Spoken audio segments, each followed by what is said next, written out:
அண்ணா university கேஸ்ல இருந்து இன்னைக்கு அஜித் குமார் அவர்கள் கேஸ் வரைக்கும் எல்லாத்துக்கும் நீதிமன்றம் தலையிட்டு உங்க கவர்மெண்ட்டை கேள்வி கேட்டுக்கிட்டு இருக்கு.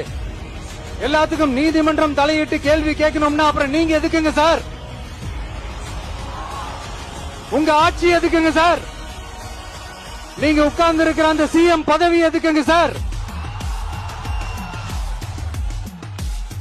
எப்படி கேள்வி கேட்டாலும் உங்ககிட்ட இருந்து எந்த பதிலும் வர போறதில்ல. ஏன்னா இருந்தாதானே வரும்.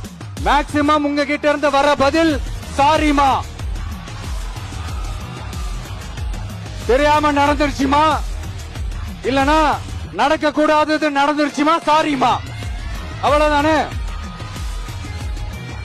இந்த வெற்று விளம்பர மாடல் திமுக சர்க்கார் இப்ப சாரிமா மாடல் சர்க்காரா மாறிடுச்சு. இப்படி இருக்கிற இந்த இன்னபிலிட்டி கவர்மெண்ட் இந்த ஆட்சியை விட்டு போறதுக்குள்ள நீங்க செஞ்ச எல்லா தப்புக்கும் பரிகாரமா சட்டம் ஒழுங்க சரி செஞ்சே ஆகணும். இல்லனா மக்களோட மக்களா ஒன்னா நின்னு உங்களை சரி செய்ய வைப்போம். டிவிகே சார்பா அதுக்கு உண்டான அத்தனை போராட்டங்களும் எடுத்து நடத்தப்படும். தேங்க்யூ.